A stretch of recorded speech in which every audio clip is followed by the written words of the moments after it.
Will do. Thank you.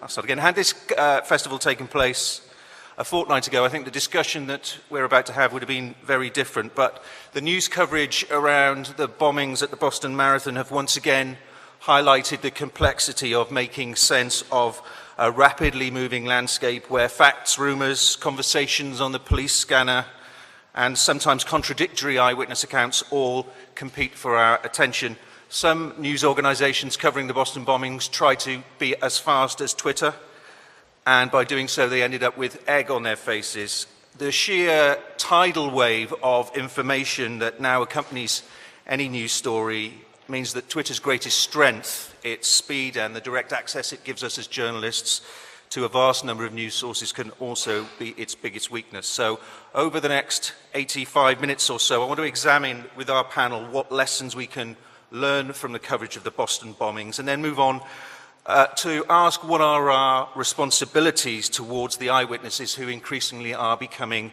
our reporters. I'm going to talk with the panel for about 45 minutes and then open up to questions on the floor. Just to briefly introduce our panel: Turi Munthi, founder and former CEO of Demotics; Mark Little, founder of the social media agency Storyful; Anthony DeRosa, social media editor at Reuters; Adam Baker, founder of Blotter; and Eric Carvin, social media editor at the Associated Press. Eric, I want to start with you, if I may, with a question that was put by, or a statement that was put by AP's executive editor, Kathleen Carroll. She sent out an email after the Boston coverage and said, "We're going to make mistakes. Our everlasting job is to make sure we make fewer of them and we don't keep making the same ones over and over again. And when something is wrong, we're clear about saying so, which is something we didn't do well last week." So what lessons do you think AP has learned from the coverage of the Boston bombing? Well, I think that was a specific situation where we had a little bit of a misstep that I don't think is something that we do all of the time. We weren't as clear as we could have been in correcting something, and we needed to make sure. And I think maybe that has, I don't know if that has something to do with the pressure of a story as important as it was and as fast moving as it was, but I mean, the fact is, it was a specific thing that happened in the middle of a big story that I think we handled pretty well for the most part, including, you know, on the accuracy front. There were some things that ended up being wrong that we got from sources that we thought we could rely upon, which unfortunately is something that happens in a major news story from time to time, and there may have been some little micro lessons learned on the local, kind of in the field level from that, but I think we handled things pretty well for the most part. I don't think, I mean, you know, transparency is key here, obviously. Whenever you make mistakes, and this is something that frankly I think is nothing new about this. This isn't really part of the digital world or the social world, is, you know, acknowledging your mistakes and coming up front and being upfront with them. I think honestly, there's in some way more of an imperative to do it well and to do it more loudly than in the past. I think, you know, newspapers used to have very small print corrections, and they still do, frankly, that would come out 3 or 4 days after a story ran, and that might not be seen by a lot of people. Now that everything is happening digitally, you need to be really upfront with it. You need to be public about it, and sort of say what we got wrong and how we got it wrong, and then just simply be prepared to move on to the next thing and internally learn from the mistakes. You know, I think that we still did, for the most part, our reporting worked, our reporting mechanisms worked well, and we had very experienced journalists involved with the story, including on the digital front. And I think we managed to avoid certain slip-ups, and we were pretty circumspect about what we were going to put out in the first place. And to the point that we might have been a little slower on some points than some others, but we were perfectly satisfied with that because of the results.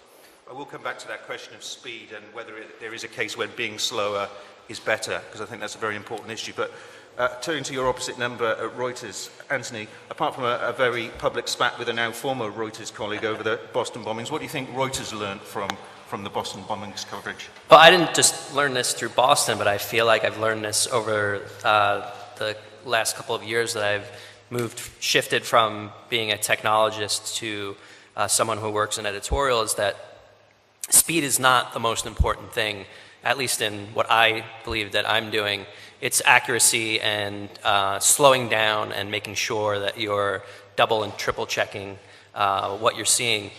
And I think Jeff Jarvis did an excellent job at distilling what we should be doing more of is telling people what we don't know right now. If you look up Jeff's blog, you'll find this post that he wrote called "Here's What We Don't Know." And I think we need to do more of that. I think we need to be more transparent, put out more about the reports that are already out there and giving more clarification to them, whether you're reporting them or someone else is reporting them, explaining a bit more about where that information is coming from and what it's rooted in. And I think you need to absorb more information than you're putting back out. And there's tons and tons of streams coming from citizen journalists, coming from other news outlets. And I think what we need to do is continue to absorb that information, take it in, listen to it, read it, but then go off and do our own double-checking verification. And then when we disseminate that ourselves, put in a lot more information. And I don't think we can do this over Twitter, unfortunately. I feel like I'm doing less reporting via Twitter and sending people to a place where I have a little bit more room to put more context and put more information about what I'm seeing. So I actually feel like I'm going to be doing less reporting via Twitter, but I'm going to use Twitter as a signal or as an entry point to pull you to somewhere else where I can give you more information and explain things to you better. Mark, I want to ask you to answer the question you raised on a blog post that you published on Sunday, which had the title, "When Everyone is an Eyewitness, What is a Journalist?" So I think what Boston proved to me was, and we've been saying it for a couple of years, I mean, we're at a revolutionary moment in journalism, it's no question. In the same way when the telephone and television came along, technology's changed the way we behave. And when I put that question about Boston, what I was trying to do was also draw attention to a clash of cultures that is hampering our ability to integrate this technology. And that's between an old model of breaking news in which we own stories, we break stories. There was no better thing for a journalist than to own a story. We always said it about each other. You can't own a story when you have the most authentic account of that story is without, it doesn't pass through you anymore. In the old days, we owned the transmitters with the printing presses. As journalists, we owned everything about the news business, and you, the audience, were passive. You consumed. It's all changed. So what is a journalist? A journalist now is a manager of an overabundance of information. You have 72 hours of video uploaded on YouTube every single minute. Now, in that, there is a tiny, tiny proportion of video that is game-changing. So, for example, last week in Boston, we had a woman approaching the finish line of the Boston Marathon with a GoPro camera on her head. And she captured the moment the bomb exploded. Now, as a journalist who's covered war and has covered conflict, I've never seen a more authentic vision of stories emerging than this one. 2 weeks before, in Syria, we got a video of a journalist embedded with the Syrian army. He had a GoPro camera on a tank. He recorded the moment the tank beside him was blown up. We then got video from the Syrian rebels who fired the missile that blew up that tank. We could see that war from two sides in real time. So what is a journalist? A journalist is someone who takes this content, these individual data points, and turns them into stories. And context, the word that Anthony used, is where the value is in journalism these days, not in speed. Certainly not in any competitive battle with your other news agency or your newspaper, because we're all now in a battle with the authenticity of the internet, and we're there to give the context that makes this useful to the world. That's what a journalist is. I'm glad you mentioned that issue of authenticity, because it's one that Adam is very key to what Blotter does. Reading from your mission statement, you say, "We believe the best news stories come from people at the scene, able to capture and report on stories as they unfold." But are there cases in which the people on the scene aren't the best place to report on what's happening because they only have a partial picture from their own viewpoint? No, I don't think so. I think they've got a view, and they're there, they're witnessing it. I firmly believe that people at the scene of an event are best placed to report what they witness. It's up to us what we do with that content. And I think what's great about citizen journalism, or however you want to phrase it, is that you do get not only an unbiased report of what's going on, but you can get it from all angles. So you'll get news and you'll get footage and coverage from lots of different people at the scene of the same event, and over the full cycle of the event. So we see footage emerge over an hour or two of an event that actually builds the picture for us. When we initially get an image or a video through, sometimes we're not sure what's going on here. And it's only over sort of a 10 or 15 minute period where we get more footage from it that we can then start to build that picture. But I think that it's up to us and it's up to journalists to decide what they do with that footage. I think citizen journalism and technology has game changed the ability to break news and to cover stories, and I think it really helps journalists. I think there was a lot of talk about how citizen journalists could put journalists out of work and how it's disruptive to traditional journalism, and I absolutely disagree with that. I think it's powerful, and I think it complements traditional journalism perfectly well. Sorry, some people wanted to blame Twitter for some of the mistakes of the Boston coverage, which seems a ridiculous thing to do. Twitter is, after all, just a platform. It's what you do with it that matters. Were some of the mistakes that were made over the coverage of Boston not Twitter's problem, but the fact that people using Twitter didn't use it very well? There's been, I think, it's been a real shift in the way that people understand Twitter. So there's a history to its use for journalism. If you remember in June 2009, when Iran's otherwise very healthy relationship with democracy suffered a little blip, and the elections were stolen by Ahmadinejad, the world exploded on Twitter. There were 1 billion tweets in a matter of a couple of weeks, I think, which back in the day was an enormous amount. Coming from, I think, 0.002% of the population who had a Twitter account. And so that, we told the story wrong on the back of that. We absolutely did. What we were basically witnessing was a spontaneous uprising and protest, outrage against what had happened, but from a very particular segment of Iranian society, which we misrepresented. 2 years later, and Tahrir Square, suddenly about 20% of the Egyptian population under a certain age who are engaged in this kind of space are on Twitter. The picture that you end up building, as Adam says, the picture that you end up building is more nuanced because there's far more voices on it. It's still not good enough. Turns out that most of us were able to listen to the English-speaking voices in Egypt, not the Arab-speaking voices. And they were telling a different story themselves. Also, the people who ended up winning the revolution in Egypt, if you can call it that, was the Muslim Brotherhood, who predominantly were not involved in social media in that space, so we couldn't hear that either. As Twitter,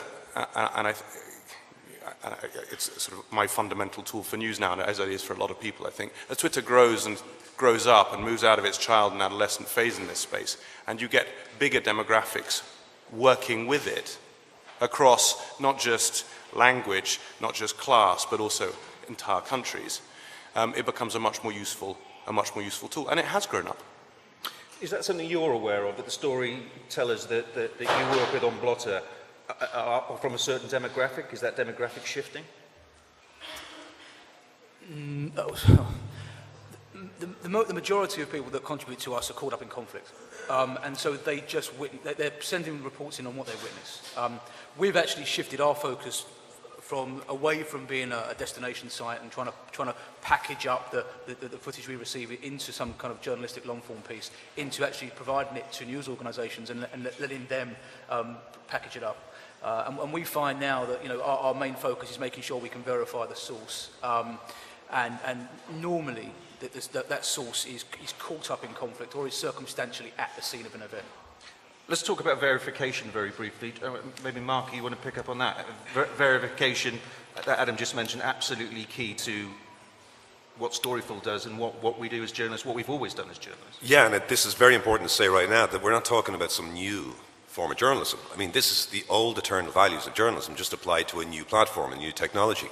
But I do think what's happened for us, and I think for everybody who's verifying now, because I think there's no secret sauce here. You don't do it by technology; it's a human activity. But we can scale it. So when you look at the whole open source tools out there that we can use from, Wolfram Alpha or from Google Maps, Google Earth, there's a stunning array of tools out there, which I'd love to see the news business think about pulling together so we can actually scale verification. And that's the problem right now. I mean, you've got to employ a lot of people, spend a lot of money to do this kind of thing. That video I mentioned earlier on of the GoPro at Boston bombing, I mean, that took 4 hours to, first of all, go find out if this was actually a runner and what was her name, and was she on the list of runners, and where would she have been at that point in time, and what's her name, and is she on Facebook, and there's her mother, and we've got her mother, we've talked to the mother, we'll talk to her, and she talks to us, and suddenly now we've got the whole picture. That took 3 hours. Now that's not cheap. So I think what we should be doing is putting a lot more effort in, collectively, collaboratively, between us, news organizations, existing ones, new organizations like Blotter, like Storyful, and coming up with a way that we can actually collaborate in real time in a way that benefits the public. Because as I say, if it's not going to be about competing for speed, well, let's collaborate for accuracy. And I think that's what I would be putting out today as my big message. On the accuracy issue, I was personally quite shocked by a question that was raised in the Washington Post, the fact that it even had to be raised at all. So I'm going to throw this open to whoever wants to answer it. There was a quote in the Washington Post in an article that said, mistakes happen often in reporting big, complicated, fast-moving stories like the one in Boston. The question is, how much does erroneous reporting matter these days? There is a well-known phrase in British newsrooms, never wrong for long. Is that good enough? Well, I don't think that's good enough at all. I think that one unfortunate side effect of the sort of social news world is that there has been in some circles a little bit more of a tolerance for inaccuracy for a period of time, and that there are some people who feel like, well, you know, doing something quickly and then correcting it quickly, you end up in the right place in the end. That's what matters. It's all real time.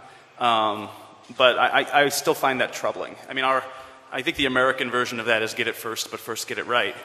Something you hear around AP a lot. And to me, this is a big part of the role of the professional journalist in a world of citizen journalism. And this is why I don't think we are going away, because we have this, you know, in theory at least, we have a level of experience verifying information that has nothing to do with where it might have come from. It's just what we do as journalists. And my view of it is, and I think that another issue that comes up is I think that people treat different platforms differently when it comes to accuracy. There are some who feel more comfortable putting something out on Twitter that they, or possibly in a blog, that they might not feel comfortable putting out in a traditional story that would go out to their customers in a more traditional way. We treat all of our platforms the same way, and we don't do that where we are. So that means sacrificing speed in some cases, which is fine. But that also means, as we were saying before, sort of accepting when we are wrong. But one important point related to accuracy, so we've talked about this, a few people have referenced this notion of, when you get information from citizen journalists, there's a sense of it being unfiltered, direct, from where news is happening. You can rely on it being, that you, maybe rely is too strong a word, but it comes across as being unbiased. It's simply, you're seeing the video, you're seeing the photos.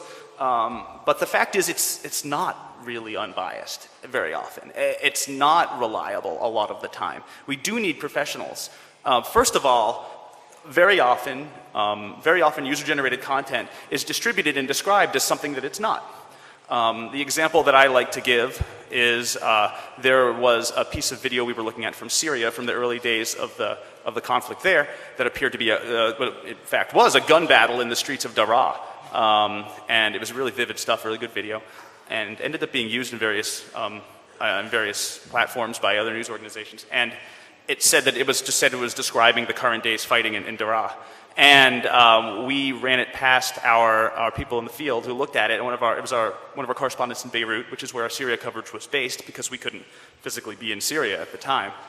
And he said, "Oh well, there's nothing inaccurate about this, but it's 2 weeks old at least." We said, "Well, how do you know that?" And he said, "Well, there's a statue of Assad in the background that was knocked down, and nobody ever put it back up."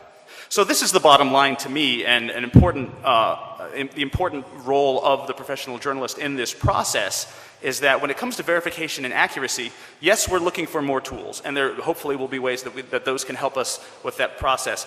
But we need to pick up the phone, sometimes, you know, put on your shoes and go outside and be a reporter in order to see the stuff is actually right. Another example of that was from the U.S. elections, when there was a video floating around on YouTube early on. I'm sure a lot of people in this room may have seen, that showed an electronic voting machine where somebody was pressing Obama, but Romney's name kept lighting up. And I saw that, and my initial instinct was, well, there's no way that this is real. Somebody made this up as a joke or to make a point of some kind. Turns out it actually was. But the way that we confirmed that is by talking to election officials in Pennsylvania who said they had a malfunctioning machine. And it was our sources there that allowed us to figure that out. So good sourcing and the ability to have just sort of strong old-fashioned journalistic instincts are what turn citizen journalism into journalism. And so that, I think, is a very important thing to keep in mind.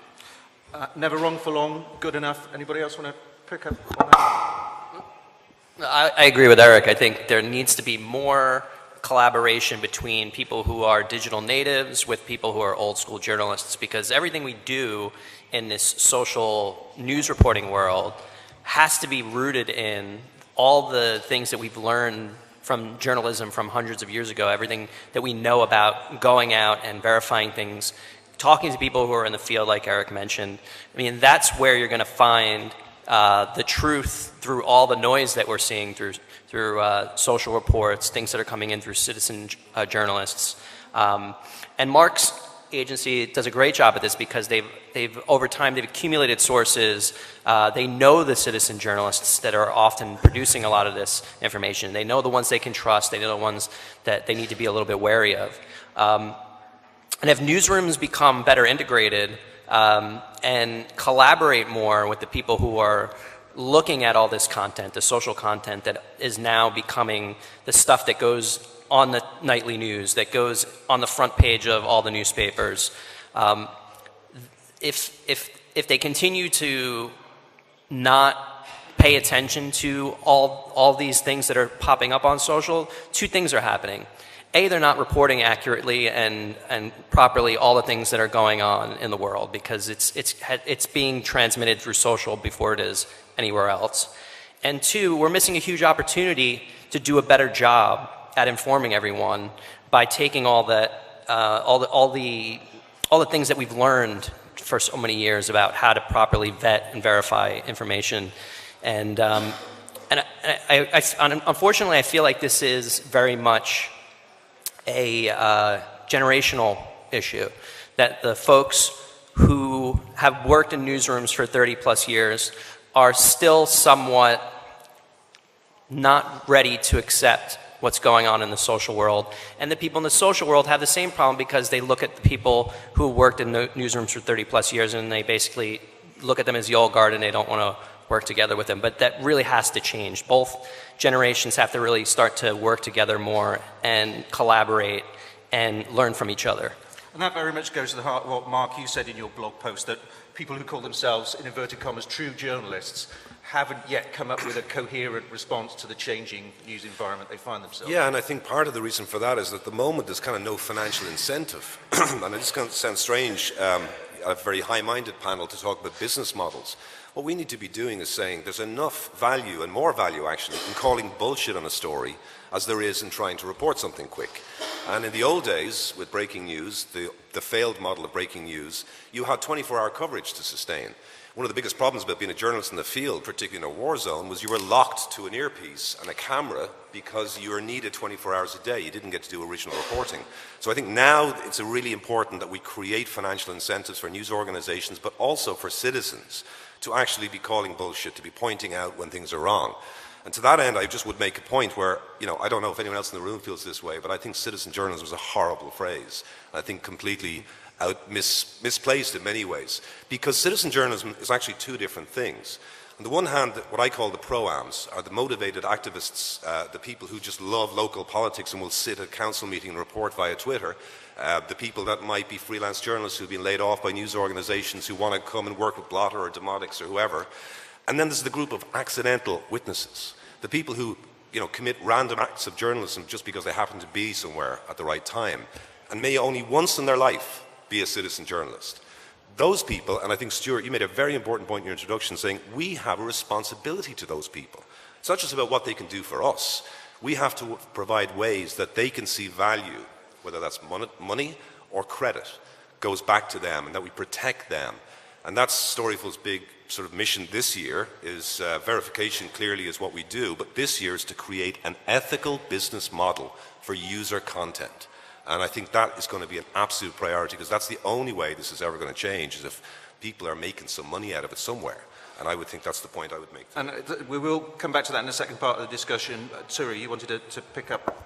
Yeah, I just want to reinforce something that both Anthony and Mark just said. I think that the argument as to whether citizen journalism is going to replace professional journalism or citizen journalism, the thing is its own, it's done. We know the way this is going to work, and it's going to work like this forever. You have professional journalists creating professional news, and they have an army of, and the word that you keep on using but we haven't flagged is sources. And what this whole new world of content that is being shipped out there is simply sources. So, Eric, when you're seeing that stuff coming in, you're treating it as a source. You have to verify it.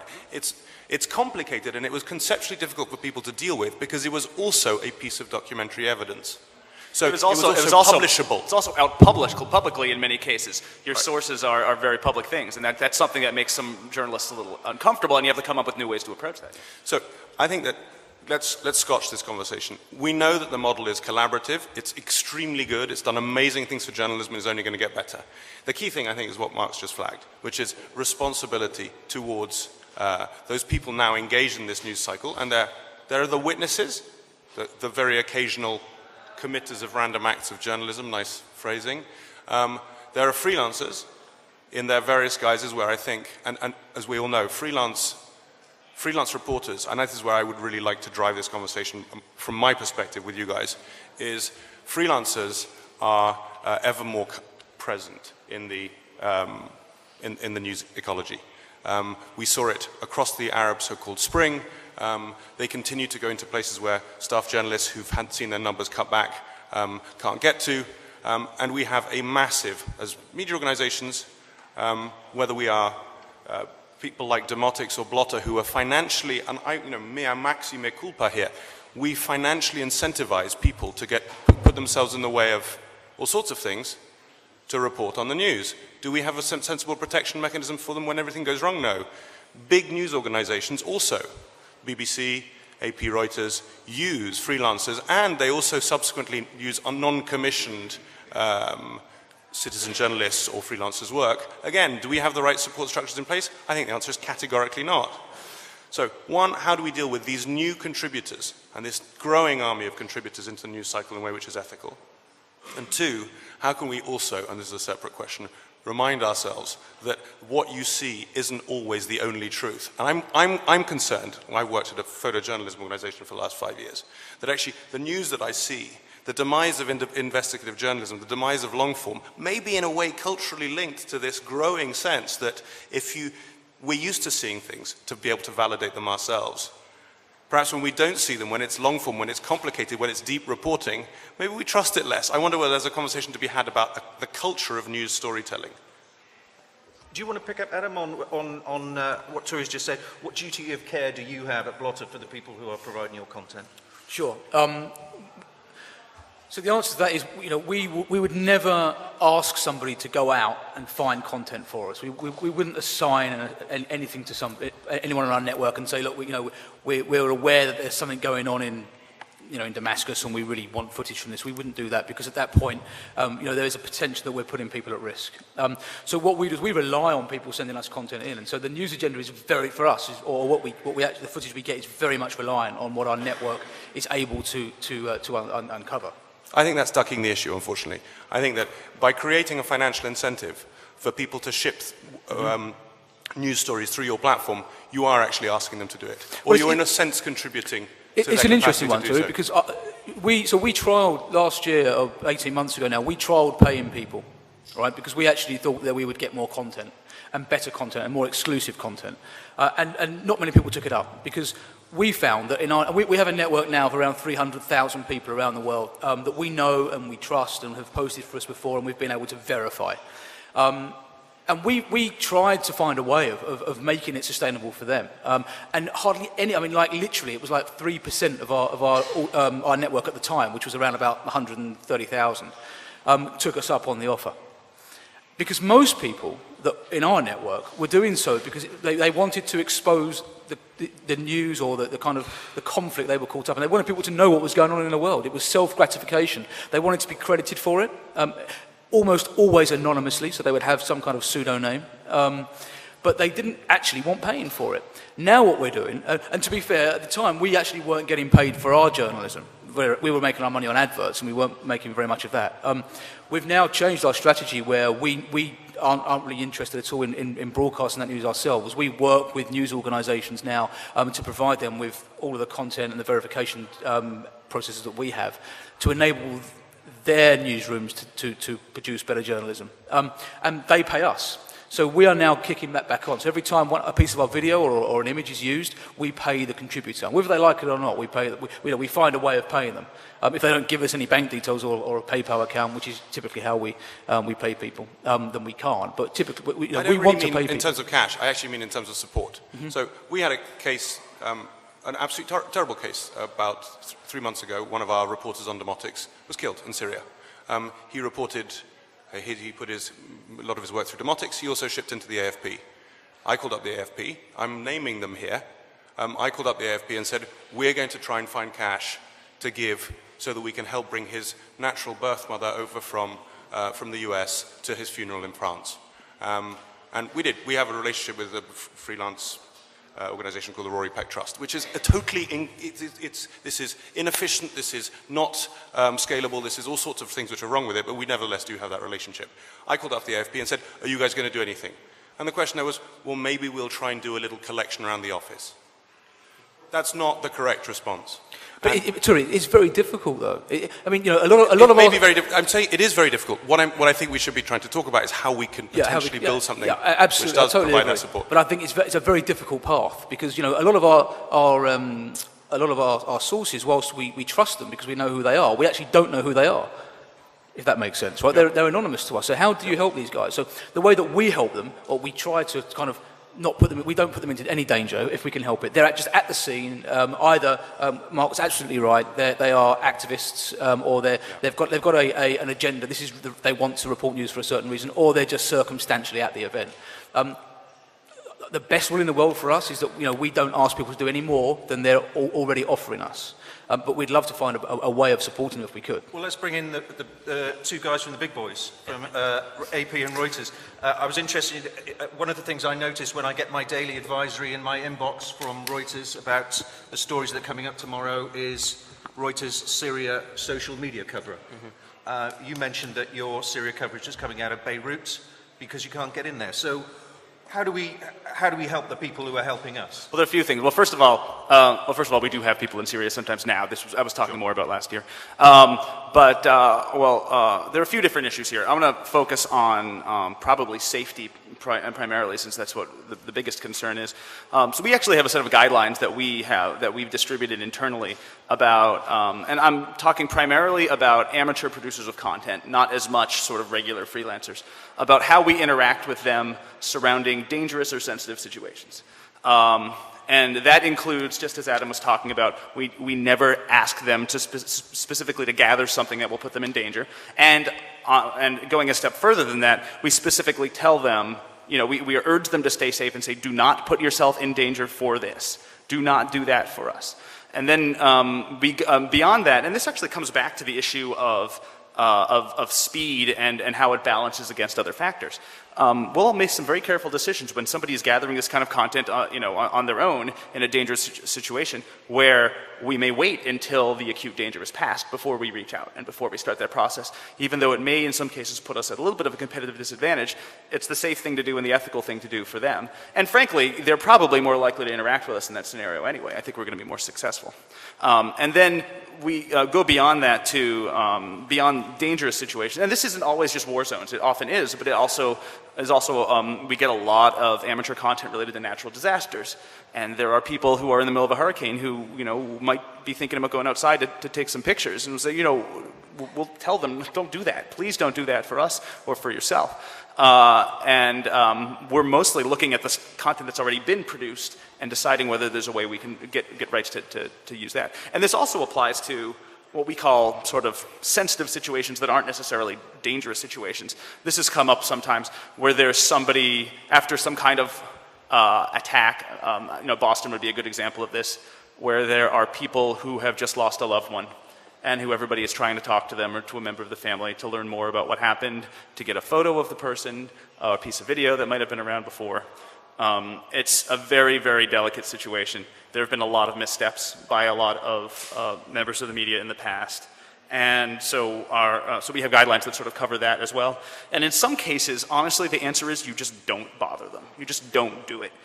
You wait until they decide that they're ready to come forward, or you wait until there are at least indications of that they are reaching out, or you reach out in such a way that it's sometimes just in how you word your requests. And this gets very subtle, but instead of saying, I'm sorry for your loss, got any pictures of your kid, it can be something more along the lines of, if you want to help us tell the story of your child, if you want to share this with us, let us know.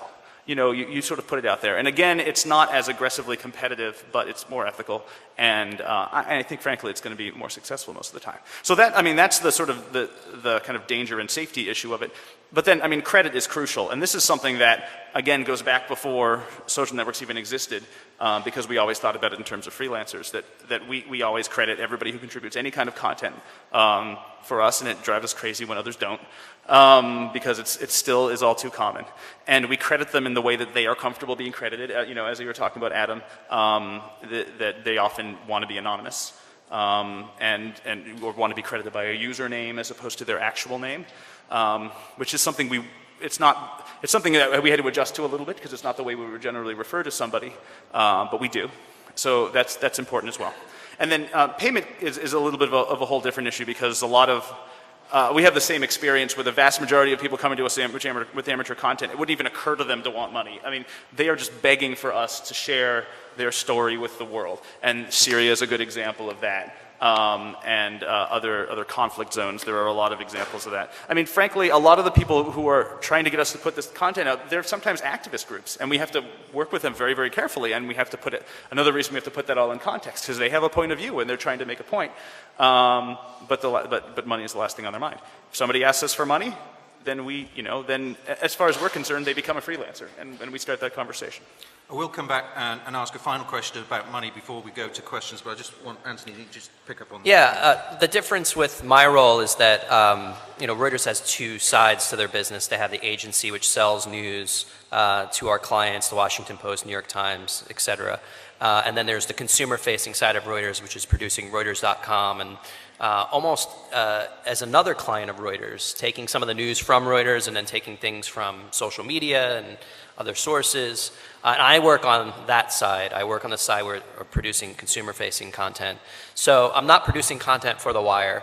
I'm acting sort of as another group within Reuters, and what I'm doing is I'm looking at what Reuters is putting out there. I'm looking at what people are reporting in social media, taking some of that, and then going back to our journalists and our people who work on the photo desk, who work on the video desk, the people who are seeing all sorts of videos coming from different places, who are very close to the reports that are going on in Syria, the things that are going on in Bahrain. And they're working with their sources to verify, the same way that Eric was talking about with the gunfight in Daraa. And they can look and make those decisions and say, well, that statue wasn't there yesterday. It was knocked down 2 weeks ago.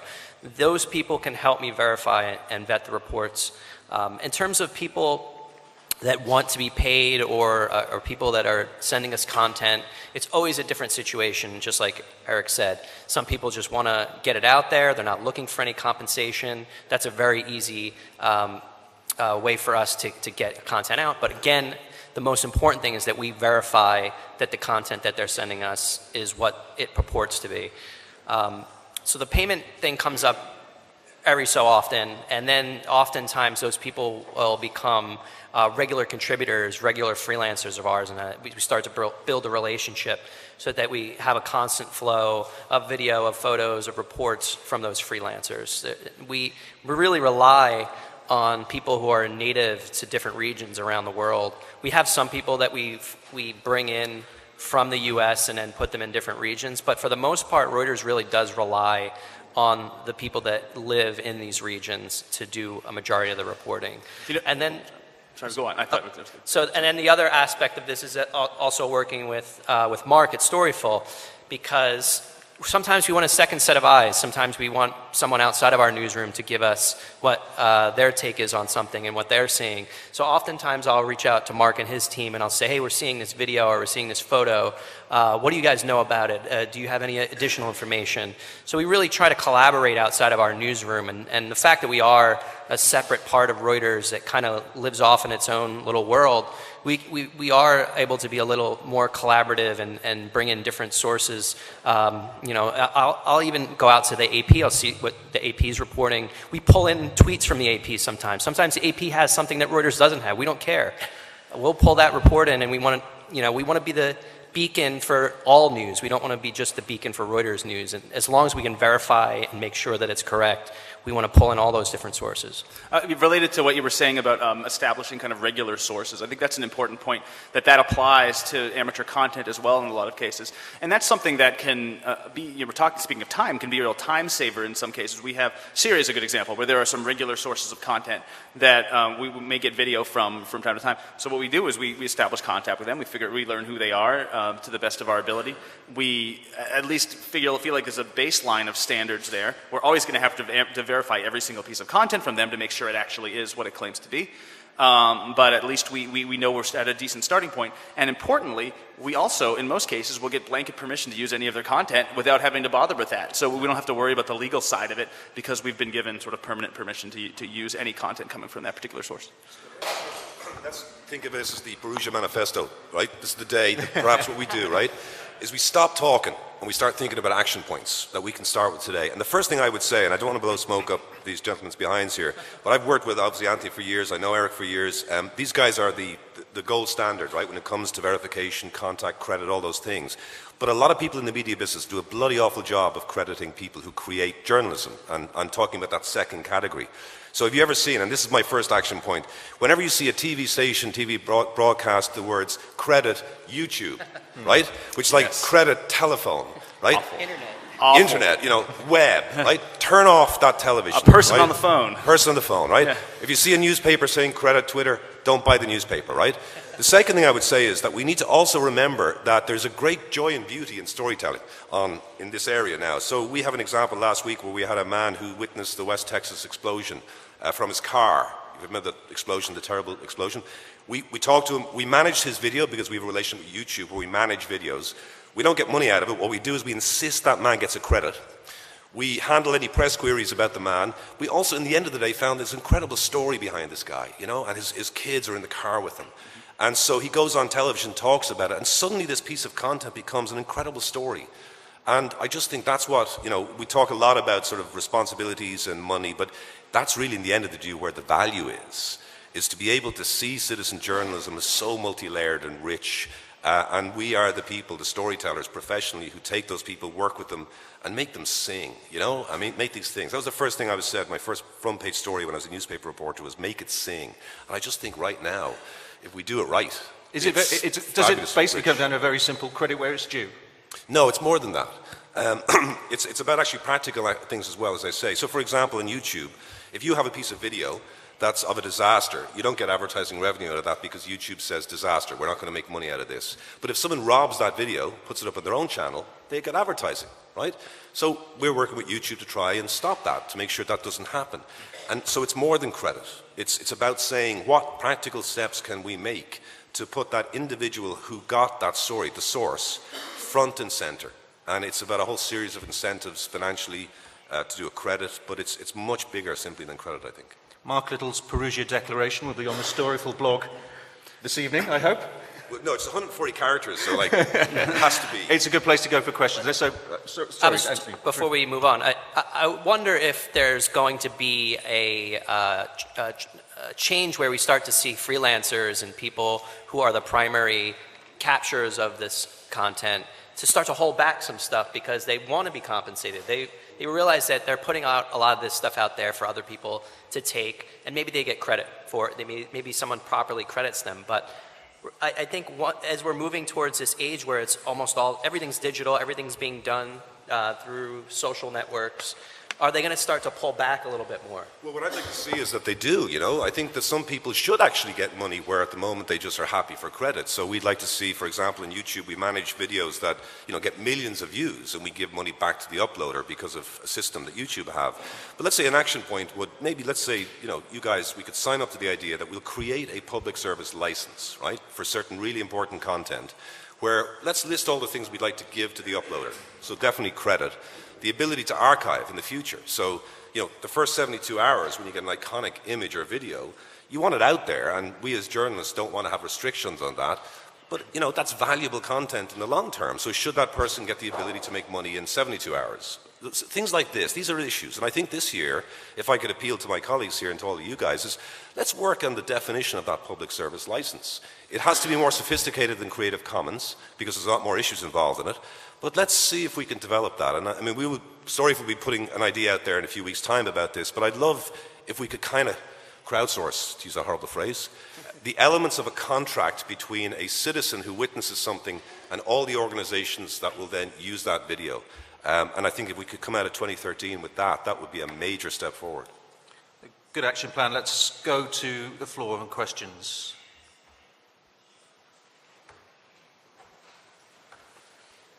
At the back.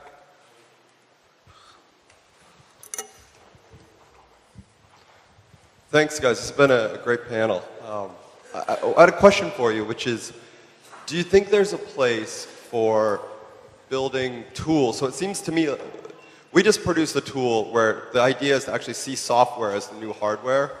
You know, actually build an app that is not to control content and create your own social network, but to actually curate the content at the point of production, make it easier to find, look better. You know, is this something that you think agencies would be interested in building or are considering building already? This is a question of craft skills, improving craft skills for the people who are gathering their content. Yeah, and whether there's a place for creating, sort of focusing more on tools that will improve people's content rather than each person create. I mean, there's a platform for Demotics, there's a platform for Blotter. Storyful has, you know, all of these things, they're closed because it's competitive. But that doesn't actually help the greater sort of... I want to see something like that do well. In the past, I don't think it's been successful. I think an example is iReport with CNN, which I think is a wonderful thing, and I think it's presented really well, but I don't see enough content being sent to something like that where it gets a massive scale. And I'm not trying to blow smoke up your ass either, but I think the idea of going out and finding the really great newsworthy content has been a better model to, instead of waiting for people to bring things in, to go out and find the things, put it in an easier to navigate set of channels has been the better model. I would like to see the other model become more successful. Hopefully you're able to be the first success story on that side of things. But I think the thing that if you're able to accomplish that would be really important is what Mark is looking for, is being able to integrate some sort of license into that software. So it makes it easy to distribute that content and not lose the person's ability to monetize it if they want to. Yeah, I think it's a really important point that Anthony's made, and I think you make as well, is that one of the great things about this conference, this festival, is that you get to meet people you think are your competitors. They're actually your collaborators. Like, we just had lunch there with Source Fabric and Liquid News, two other great sort of, not startups is the wrong word, in this ecosystem. We found out, we were talking about this, and the big thing we agreed on was that we shouldn't silo user content. So too many mistakes have been made by these user content units within big organizations where they want to take it, you know, give it to me. Don't put it on YouTube. Give it to me in whatever organization it is, rather than saying, okay, it exists on YouTube. How do we then siphon that into our news systems through an open source tool? And I would love to see a kind of a standard CMS where, you know, every newsroom could essentially take the verification system or the citizen journalism CMS, plug it into their own newsroom, and we all work to the same standard. So let's standardize the tools. Some of them will be paid for. They have to be. But there will have to also be, you know, public comments here as well. And I'd love to chat to you about what you're doing, because I think all of us who are creating this ecosystem, who are not big news organizations, have a responsibility to share some of this innovation and then obviously take the stuff that's proprietary and make money out of it. That's the way good systems develop, I think. To play devil's advocate, is there a danger that everybody's news is going to look very similar if you take that model? No, because I think that's the key thing about value in this new ecosystem, right? Is that every newspaper and every news agency and every TV station will be marked by the quality of the context they add. So the source material may be the same. So every newspaper covers essentially the same stories, but they do it in a different way. And that's, I think, what will happen is that we'll see UGC or user content, the same sources will pop up, but news organizations will make money and value out of treating them differently, adding different context. And I think that's where the value is in this new system. Sure. And you were talking about Jeff Jarvis earlier, but Jeff, about 5 years ago, made a point that everybody thought was entirely ridiculous, which is, we're all in a major news event, all the news organizations are going out to cover it. They're all there with their cameras. It costs a fortune of wasted energy. And so Jeff's line was, share it and go and cover the serious stuff yourselves, differentiate elsewhere. The fascinating thing now about my great love affair with Twitter is that it's obviated that whole question. It's already done, right? What's happened is that the major news events are being covered by everybody else.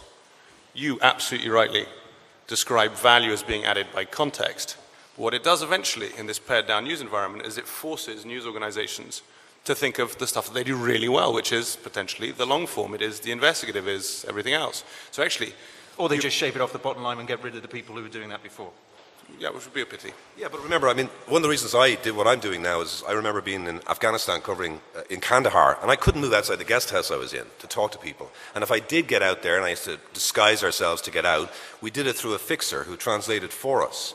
And I remember thinking at the time, this is a real waste. And I had to run back, and I had 90 seconds to describe what I'd seen, which was ridiculous as well.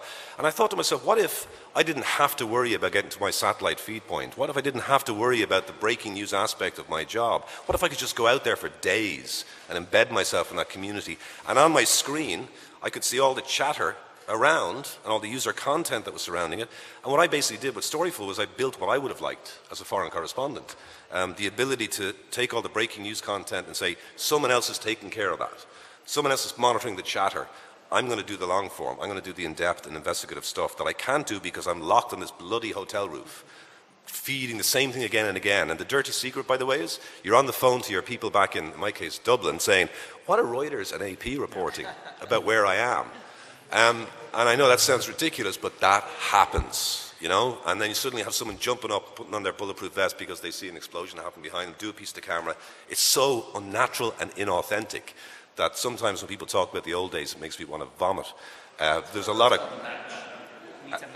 There you go. Sorry, that's probably... And those of us who've worked in foreign news will know the most dreaded sentence in the English language is, the way we see the story from London, or the way we see the story in Dublin is this, when you're in the field.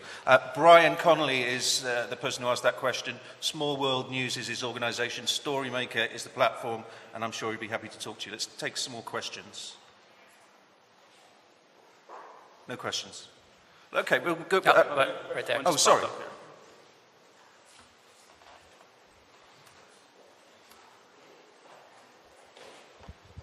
Maybe you've answered this question already in a way, but there's more and more fact-checking to be made because there's more news coming in from citizens out there and from social networks and stuff, and less money because, at least in Italy, journalism is financed less and less and less. So how do you put these two things together?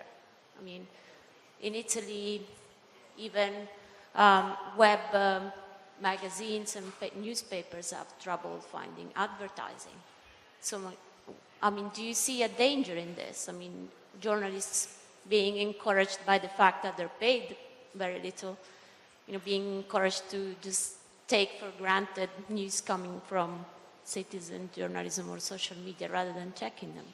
I just want to, I didn't mention it, but that touches on a point that the Guardian, some of the criticisms of the new Guardian Witness website in the UK were made. The NUJ, the National Union of Journalists in the UK, said if you're providing core content to a newspaper, the NUJ believes it should be paid for.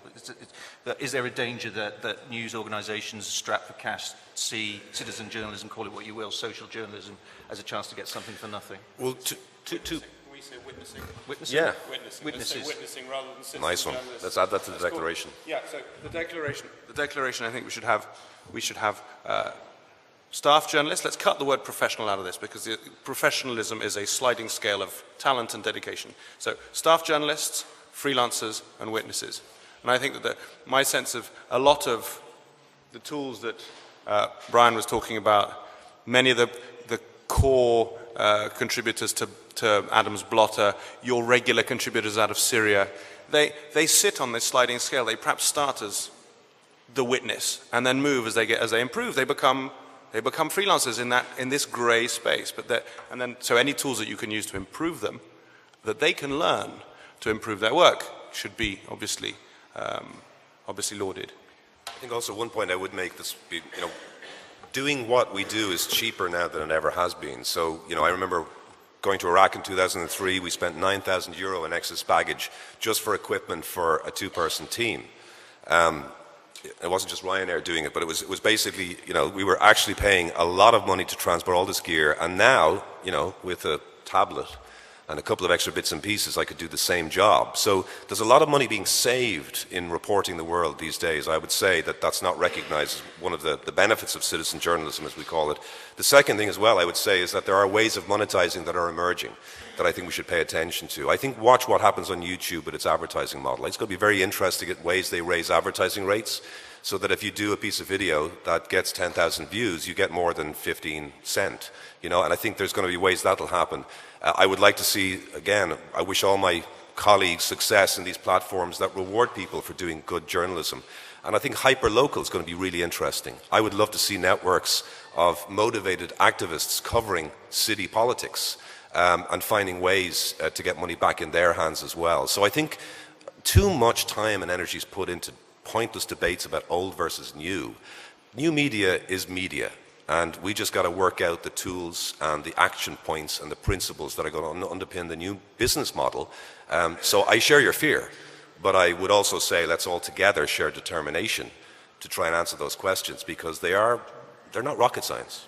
Adam, do you want to pick up on that? Yeah, I'll answer your question a little bit more directly if I can. So I actually think that, like us all, journalists have to be smarter these days. And what you've got with witness news or freelance news is you've got an abundance of content that you otherwise wouldn't have had access to 5 or 6 years ago. So as a journalist, you're being asked to be first and be right. You're asked to break content or get footage that your competitors aren't getting. There's lots of demands, and at the same time you are being told there isn't the resource and the money to throw at this as you were 5 or 6 years ago. But what eyewitness news and freelancers are able to provide for you is an abundance of content that will help you break that news first and get it right, or cover stuff. So in our instance, we launched as a breaking news service and very quickly realised that there are other people that do that. If you want breaking news, you're probably going to go to, well, not CNN anymore, but you would have gone somewhere else. BBC. well, anyway, and what we now focus on is actually uncovering footage that you're not going to see anywhere else. So while people are focusing on Damascus, for example, we're going to uncover footage from Damascus that others aren't getting, and that is a really nice complement to the newsroom. And that's how I think that's kind of where you need to focus. I think that's exactly it. I mean, we need to think about these as complementary sources of information. When we get when we're getting great amateur content that we end up distributing at AP, it's not like we're saying like, oh, you know what? There are going to be people there with cameras, so let's not send someone. It's not like it's not like that's the thought process at all. It's more that they're in the right place at the right time, and no news organization, no matter how large, is always going to be in the right place at the right time. In fact, they're usually not. We're still there to provide the context, to provide the expertise, to authenticate, and this is really important. The verification piece of this is so crucial. And in fact, yes, the best thing is to have a person on the ground witnessing something. it's even, and maybe it sounds like sacrilege to say it, but somebody who is professional, I'm not supposed to say professional journalist, staff journalist? Somebody who is an experienced, seasoned journalist, let's say, who happens to be there at the right time, I'm sorry, but they're going to do even better because this is what they do for a living. And so there still is value in having that person there. In fact, we have some situations where we see a lot of amateur content from somewhere. We're looking to use it. In fact, we often do. But at the same time, it may also help guide our reporting. We may decide to send people there as a result, or not send people there as a result because we realize, okay, we've got that piece covered and we can expand from there. It's an incredible tool, but I don't think one thing is replacing another. Yeah, the efficiencies are recognized, but not by enough organizations, especially the big ones, and that's why they're having so much trouble trying to compete and profit. But with the other side of this that we're not acknowledging is that where's the business model, and that's always been the huge elephant in the room that no one's really been able to figure out. You know, we may be able to get our costs down, but now how do we generate revenue by producing journalism? I don't know what's going on. So I think the ad model is broken. I think we all recognize that. So we need to figure out what is the next thing. How are we going to generate revenue through all this reporting that we're doing? And that's probably another panel. We were talking about business models. That original question was about the cost of verifying, right? It was a very specific question, if I understood you right, about the cost of verification. And I think also, yeah. So, Adam, you just said, I'm bowled over by that number, 300,000 people who you reckon you kind of know, right? You guys are being shipped in an enormous amount of data. You see, I don't know what the BBC is in terms of picture desk, but The Guardian is now 20,000 images a day coming from all over the place, and they're able to go through it. There are now, the tools available to verify are getting better and better and better. It's a combination of human. It's always, the end call is a human call. And at Demotics, we had a network of editors 24/7, 365, looking at every single piece of content that came through. But an enormous number of tools which helped us filter what the key things we needed to be looking at from a verification perspective were. And that's what, those funnels have got much, much, much more efficient. And the cost now of verification, it's always ultimately human. But actually, from a financial perspective, it's actually extremely low and it's dropping. And I would make a comparison to the emergence of personal computers where, you know, to begin with, you wouldn't think every person would build their own computer system, right? You know, we all consume basically brands, you know. So what I would say to you is if we could have some way of having a lot of the verification techniques, tools, best practice, essentially shared over all of these different organizations rather than each one thinking they have to reinvent the wheel every time they approach this problem, it would be much better. Again, my point about silos. Because of the old competitive demands of the old news business, you know, news organizations want their own systems. And I think maybe if there was a standardization of verification techniques and technology supplied by an ecosystem of companies like, you know, the smaller companies here today, then I think we'd make progress cheaper and faster. That's my advert for young startups in this area. Gentlemen there with a question. If you do have a question, do catch my eye. Otherwise, we will just chatter until we run out of time. Okay. Hi, I'm Jussi Pulinen from Helsingin Sanomat in Helsinki, Finland.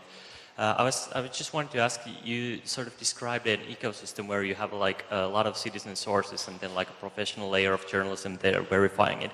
But don't you think that sort of institutions or the government or companies actually have an interest to do the verification or the annulment of the rumors themselves and sort of leave the journalists out of the picture? I was thinking about the Boston thing where people actually were spreading very widely the name of someone who was falsely claimed to be the suspect that would actually be probably land you in court in Finland, not probably in America, but the privacy laws differ in different countries.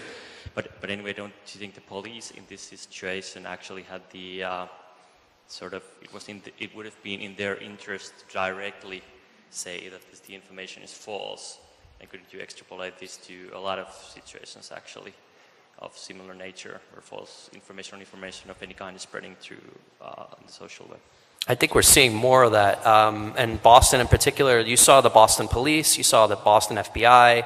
A lot of these official sources are doing their own social media and going direct. The commonly known term is the sources going direct now.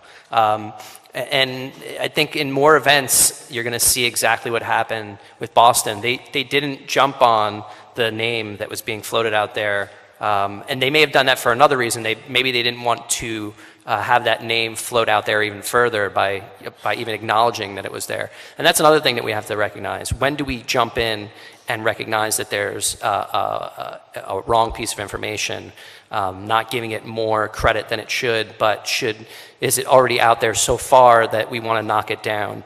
NBC wound up knocking that rumor down, so they felt that it was propagated so far that someone had to step in and say this is not correct.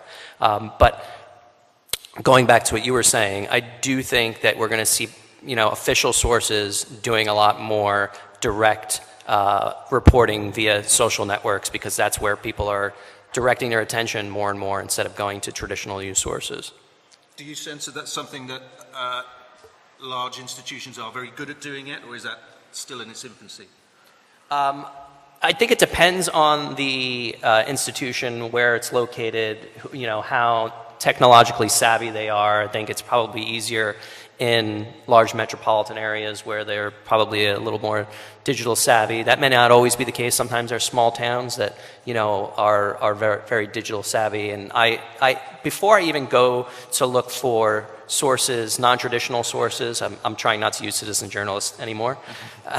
Instead of going to non-traditional sources, I first look for the official sources that are putting out reports via social media. And just picking up the phone is, the best way to do it. And if they're not posting on Twitter, on Facebook, I'll also see if there's people in the newsroom who have people who are related to that story who are official sources. It may not be someone at the sheriff's department. It may be someone who is the press officer that I want to get the contact information for. But I think the examples that are popping up during these big breaking events are making other metropolitan areas and different towns and cities decide that it does become more useful for them to put their information out themselves rather than wait for the news organizations or for citizens to put that information out. So I think there is certainly incentive for a lot of government institutions in particular to try to separate right from wrong. The question is, when do they want to disclose that information to the public, and when do they want to keep it to themselves? And that's another place where, we professionals, I'm not going to say professional journalists, I'll just say professionals now, where we need to step in and be really aggressive and work with our sources to try to dig that up. And, because a lot of times they may knock down the incorrect information, but they may have a lot of correct information that they may not necessarily be willing to share. And we need to be aggressive reporters, just like we always have been. I only half heard the question because of the echo in this part of the room, but one of the things we haven't touched on, the last talk in this room was a fabulous talk about BuzzFeed, which gets something like 40 million uniques, but we were shown one story which had 7.5% uptick, 7.5 times uptick through sharing. So, and what that points to is the fact that something we haven't spoken about, which is the citizens, the witnesses. They're not just there for the sourcing. They're not just there shipping content in. They now own your front page. They're the ones pushing it out. They're your splash. And you can put a story on page, you can, as morally and as sensibly as you want, put an important political story on page 1 or on the lead broadcast. If the story about Lady Gaga is more attractive on page 5, that's your front page in terms of page views. So we've also lost control of distribution. That's also been pushed out. And that's a whole different ballgame with enormous moral correlations. And I think just back to the original question about how we cover government sources on social media, I mean, in many ways, there's a real model here around the pool report. So, when I was working in Washington, D.C., we would work together. We took pool reports because not every news organization could have an individual reporter following the president. And I think that's a good example. I think AP started because a collaboration of, news organizations in New York didn't want to send to cover the Spanish-American War, right? That's so right. So they said, well, let's just send one of us.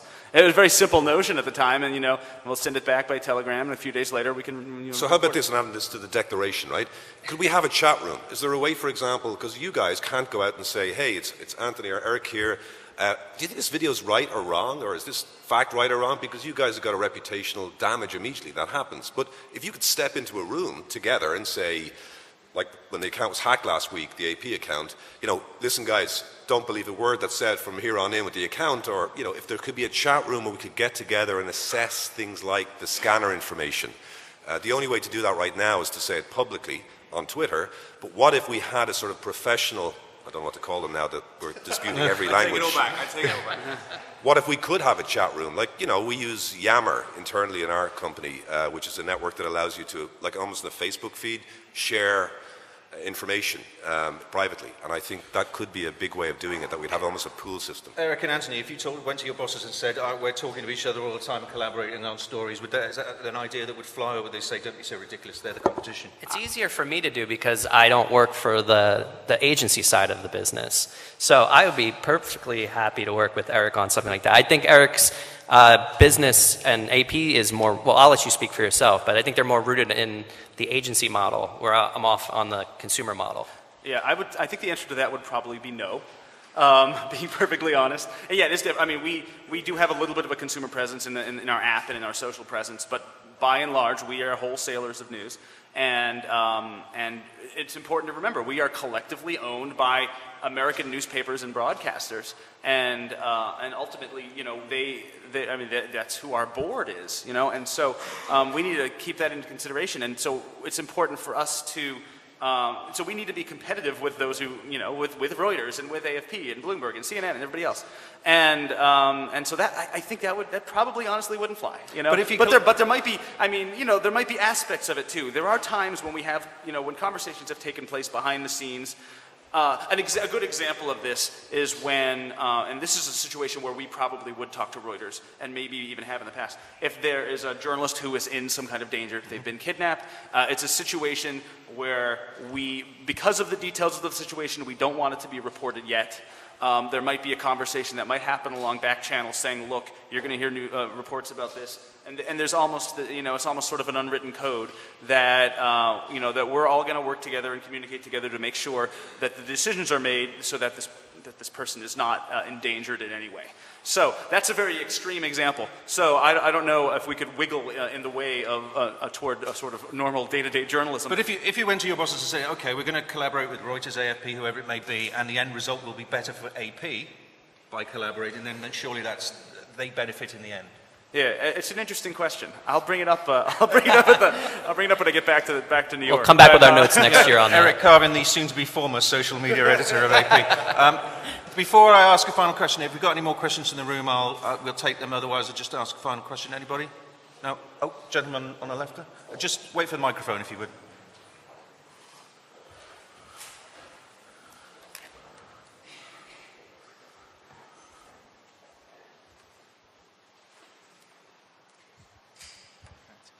Well, I do work in a press agency, in a news agency, Italian, it is La Presse, and I totally agree that probably in the future the role of the journalist must more and more be to verify the sources and check the facts. But at the same time, our daily work has to do with the fact that the newspapers, they have less and less money to pay for the news, and there's a growing number of websites that they just want to be filled with news, and they want to be filled very fast, and they do not care really very much about the quality, and you have a lot of other players in the market that do the same work you do. So what the market presses you to do is make a lot of news fast, and so you push out the story and go to the next. So my question is, do you think is there room for the role you are defining here? You think in the future journalists could really be what you are defining? So it's a question of where's the role for quality journalism? I think, to boil it down, anybody want to pick up on that? This is a problem. I mean, it's absolutely a very big problem and a really important question, because there is a lot of financial incentive to just dump a lot of volume out there. for a lot of news sites, news sources, for a lot of aggregators in particular. And I worry sometimes that I see what I think of some news organizations being pulled in that direction a little bit. And I sometimes see what again, it has to do with that speed versus accuracy thing. It relates to that too, where just kind of shoveling it out there and then sort of shoot and ask questions later I hope that translates into Italian. That could be interfering with the practice of quality journalism. There needs to be more financial incentive to getting it right, and I think there is a fair amount. I mean, I think when a big news organization has a big misstep, it's a pretty significant mark on their reputation for some time. Does it mean that they lose customers? I think that's a really open question. I mean, I'm trying to think of all the. I mean, we've made our share of mistakes. Reuters has. Everybody else has too. And I'm trying to think of specific examples of a lot of people pulling away for that reason, and I don't really think of them. And that maybe that's a little troubling. Maybe people should walk away when they see those big mistakes and when they see poor quality journalism. And there's a lot about how reporting takes place online. A lot of independent reporting that happens online has this problem too. It's something that troubles me about the way a lot of blogging works, and there's no reason that it has to. I believe that a blog is simply a format. You put into it what you want. But you see a lot of blogging that doesn't really follow the general principles of journalism, where you'll say very harsh things about somebody without trying to talk to them, for example. That's something that we see all the time, and it's very frustrating. But I worry that there's not enough disincentive toward that sort of thing. And CNN is probably a perfect example. CNN got the highest viewing figures since 91? Yeah. CNN got the highest viewing figures since 1991 for its poor coverage of the Boston bombings. Given that, where's the place for quality, accuracy? Yeah, that's the thing. I mean, right now, I think what's happening with social media as a distribution network is that people don't go there necessarily right now, first place. Their destination is still turn on the television. And turn on CNN. That's their instinct, because that's the way we were kind of brought up in this media television age. I think more and more social media will be the destination, the first place you go. If you know that you're going to get the most authentic view, you'll go there. I think the key to your question, in answering that, is to realize I think the role of journalism will probably split into a kind of a binary one, I would suspect, where you'll have the people who are essentially managing the overabundance of information. The people who are sitting there watching all the sources coming into them, people at the moment like Eric and Anthony, and then there'll be another group who are the ones adding the value and the context that is the differentiator for the organization. So you go to the New York Times because it does a better job than the New York Post at context. And I think that's going to be the way it'll happen. We'll have that binary breaking news journalist pulling in the sources. The thing about high volume, I think it's only a danger if everyone's trying to get something exclusive. In that case, we own this fact. John King on CNN, I've just talked to a law enforcement official and I got it completely wrong. The thing there is his desire to have something exclusive, a scoop. I think once that starts to fade away, and we know that we're always going to be scooped by Twitter and social media, then we can, I think, start to talk seriously about this binary system of journalism. I mentioned your blog a few times, and I completely understand what you're saying about the death of the scoop.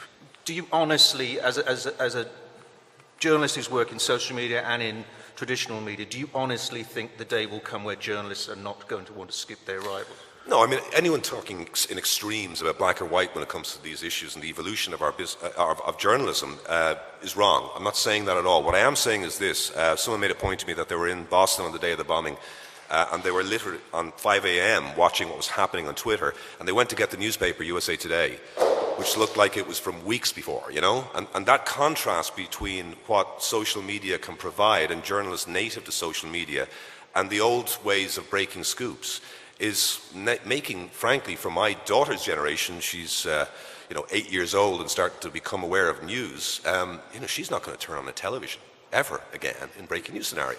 She won't look to the newspaper for her first port of call for news.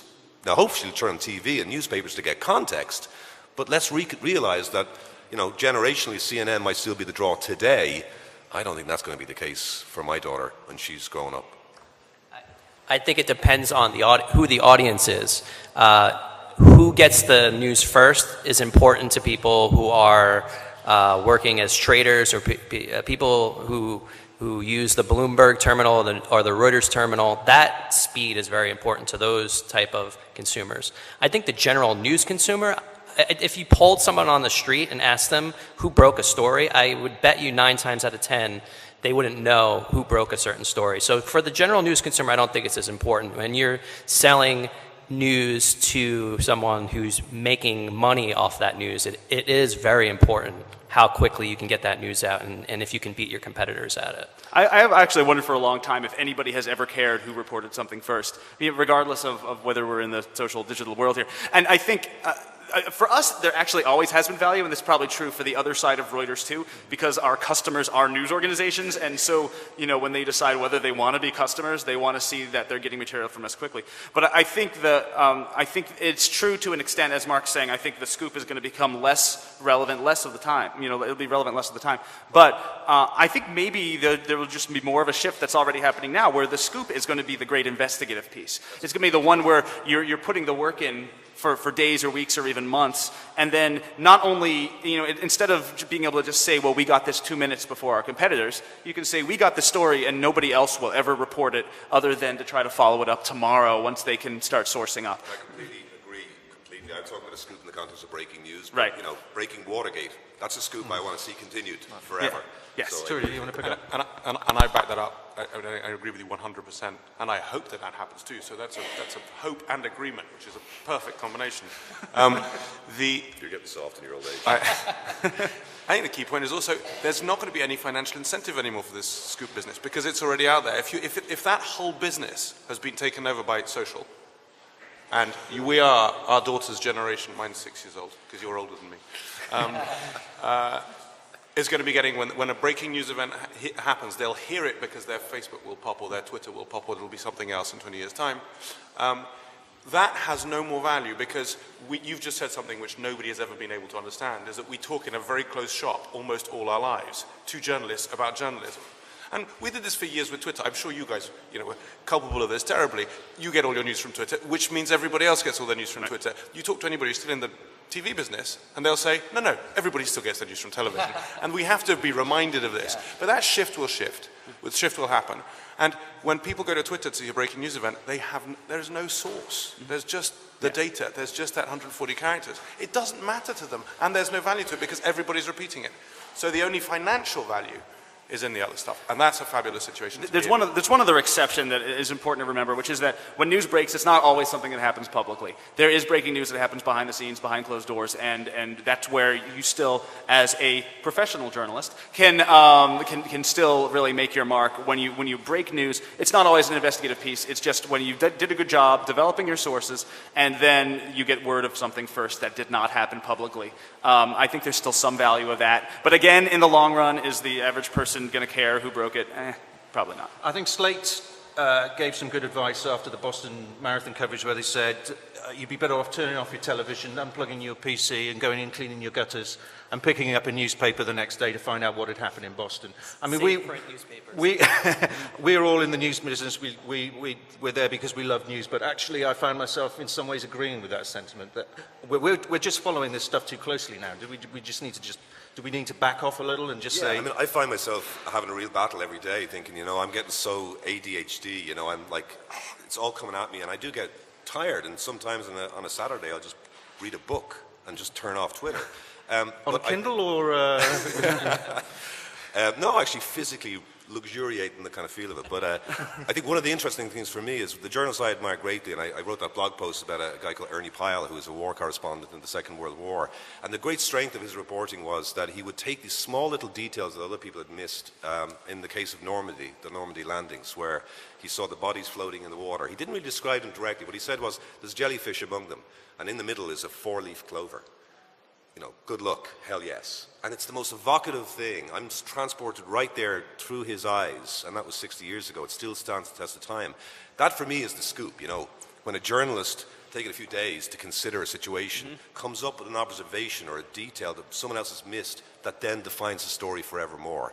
And I think there's a huge role for that, and that is against my social media evangelism. I know, but it's a great, complicated, big grey world we live in, and there'll be a great, hopefully, place for that kind of scoop as we go forward. Charlie Beckett at the back, Professor Charlie Beckett. a final question from you before we wrap. Yeah, it's not a question actually, Stuart. It's just an offer, really. Yeah, I'm Charlie Beckett. I run Polis at the London School of Economics. I just wanted to take up the Perugia Declaration thing and offer Mark the support of LSE. And I think also we could get Emily Bell from Columbia and a bunch of other people. If there is a demand out there, you know, in the industry and elsewhere, then I think we ought to try and get it together. And so I'd like to offer to help. Thanks, Terry. Thank you very much. Just to wrap up on that question of switching off the PC, going and cleaning the gutters, do you find yourself increasingly wanting to do that?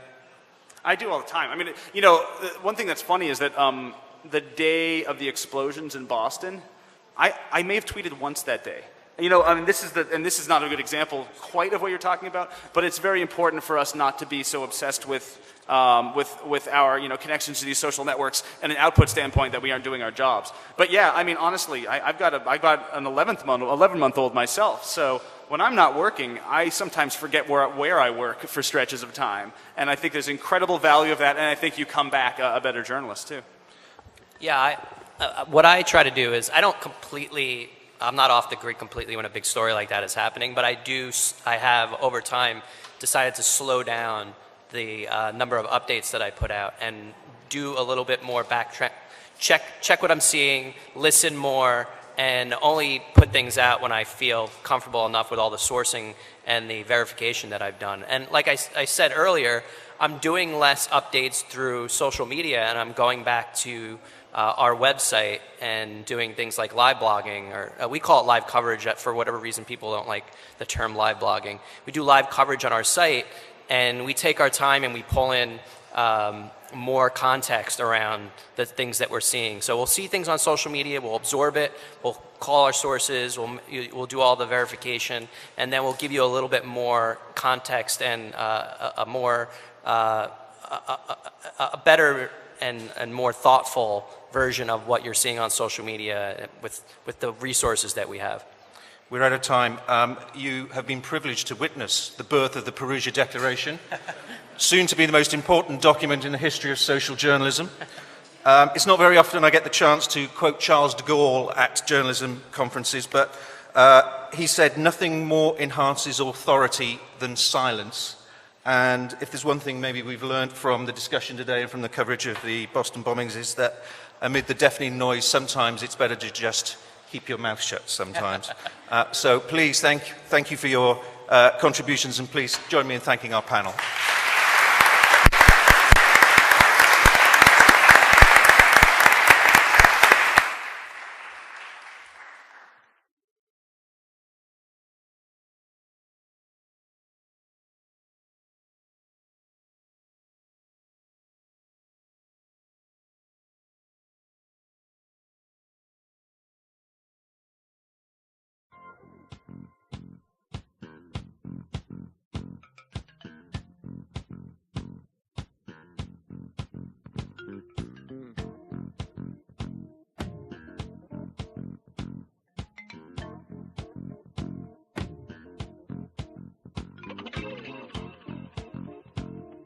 To avoid certain slip-ups, and we were pretty circumspect about what we were gonna put out in the first place. And to the point that we might have been a little slower on some points than some others, but we were perfectly satisfied with that because of the results.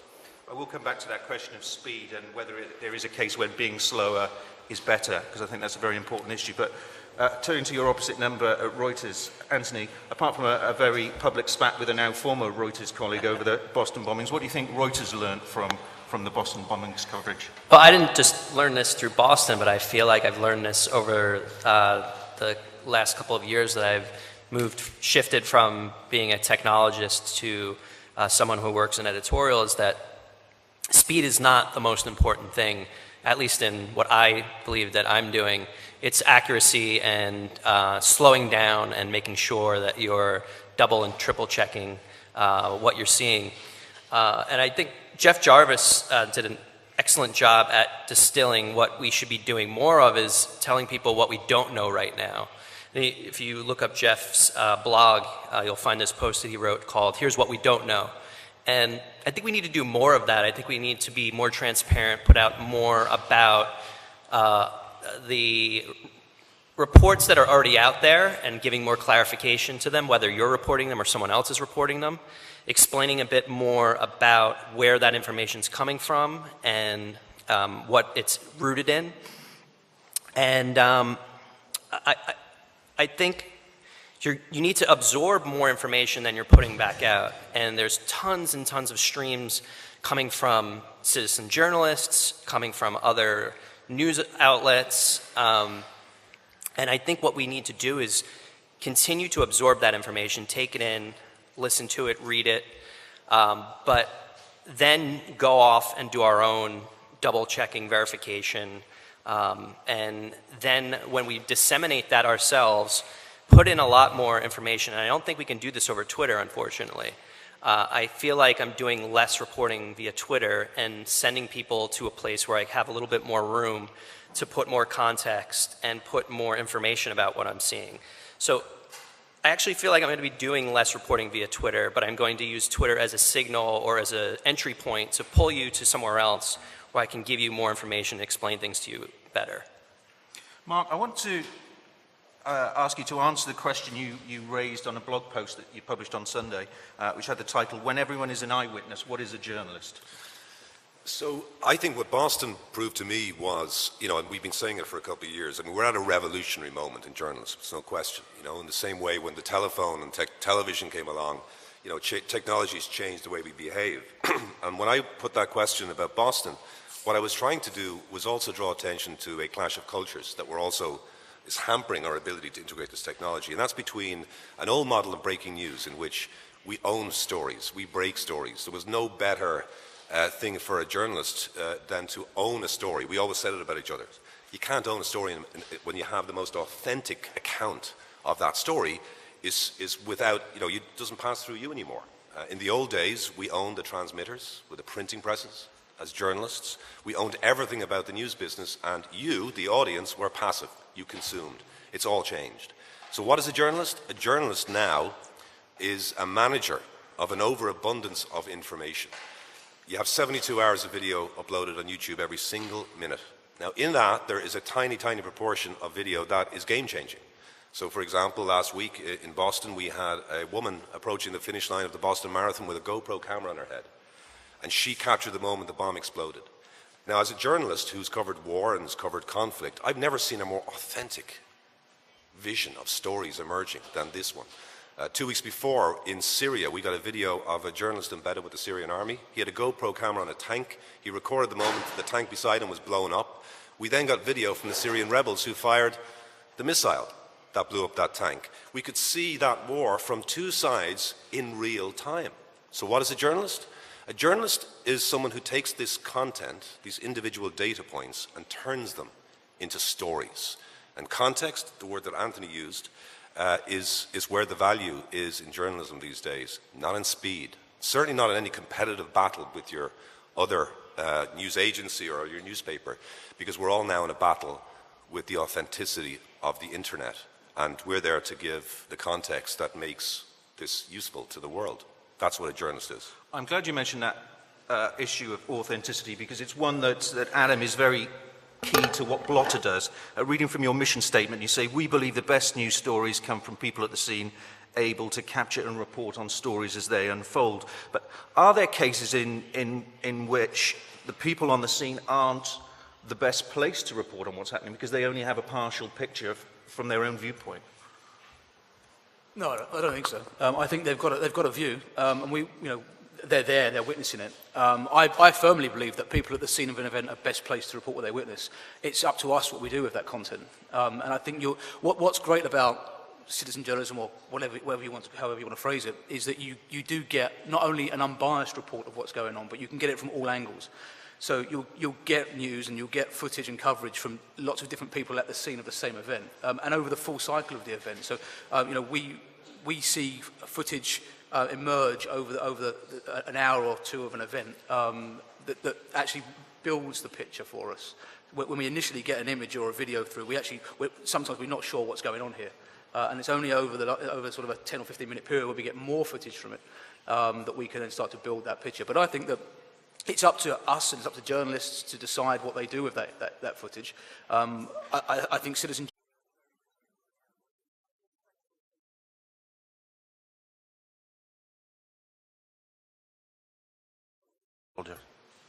Thank you. I'll start again. Had this festival taken place a fortnight ago, I think the discussion that we're about to have would have been very different. But the news coverage around the bombings at the Boston Marathon have once again highlighted the complexity of making sense of a rapidly moving landscape where facts, rumours, conversations on the police scanner, and sometimes contradictory eyewitness accounts all compete for our attention.